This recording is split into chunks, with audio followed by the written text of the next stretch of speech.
Pourquoi tant de gens souffrent-ils en silence? La solitude dans une société hyperconnectée est un paradoxe troublant. Dans un monde où tout le monde semble être sur le devant de la scène, l'isolement persiste. On est bombardé d'images de joie, de succès, de vie parfaite, alors qu'à l'intérieur, beaucoup se battent avec des démons invisibles.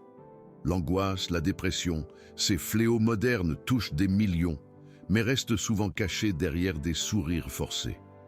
Prends un instant pour réfléchir. Combien de tes amis sont vraiment heureux?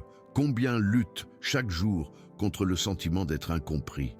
Les réseaux sociaux exacerbent cette illusion de la perfection, créant un espace où chacun ressent le besoin de se conformer à un idéal inatteignable. On accumule les likes, mais on oublie de tendre la main à ceux qui sont en détresse. Cela ne s'arrête pas là. Les stigmates de la santé mentale ternissent notre capacité à parler sans crainte. Le regard des autres, celui du jugement, empêche de partager ce que l'on ressent vraiment. Combien de fois as-tu retenu tes larmes par peur de paraître faible?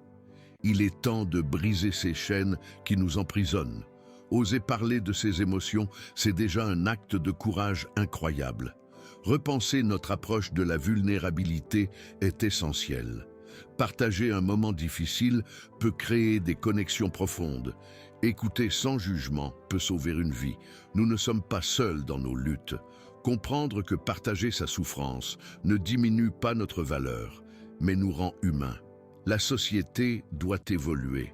Cultivons l'empathie, non pas la terreur du faux bonheur. Faisons de la place pour la vérité, même si elle est douloureuse. S'unir dans nos combats personnels, célébrer les petites victoires, accueillir les larmes, tout cela peut transformer des vies. Nourris cette pensée. Parler peut libérer. Agissons pour créer un espace où chacun se sent libre d'être lui-même, sans masque.